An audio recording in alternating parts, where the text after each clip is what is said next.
Syederalun, Komandan Distrik Militer 0113 Gayo Lues meresmikan Desa Ulun Tanoh, Kecamatan Kuta Panjang sebagai Kampung Tangguh Pancasila pada Jumat 19 Agustus 2022.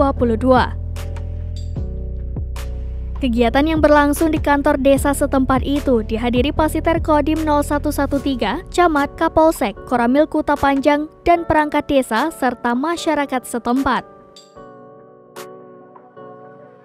Kampung Tangguh Pancasila menjadi contoh untuk desa-desa lain dalam kehidupan sehari-hari, sehingga semangat masyarakat menghayati nilai-nilai luhur bangsa dan negara dalam pengamalan Pancasila menjadikan masyarakat saling menghormati dan bergotong royong dalam membangun NKRI. Kriteria Kampung Tangguh Pancasila meliputi berideologi Pancasila, sadar hukum, lingkungan, kamtipnas yang baik, bersih kriminal, organisasi pemuda aktif, berpendidikan dan berketerampilan serta lingkungan yang sehat.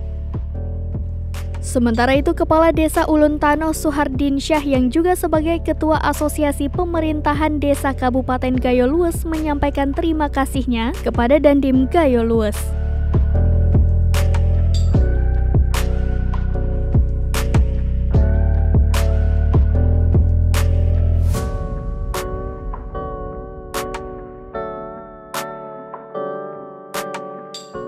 Assalamualaikum warahmatullahi wabarakatuh.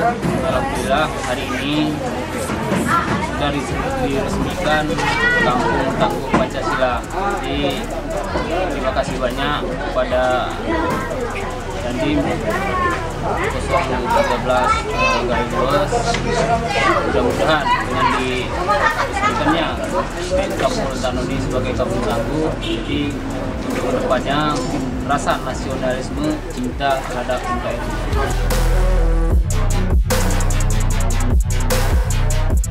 Dari Banda Aceh, Syamsul Azman, Serambi On TV.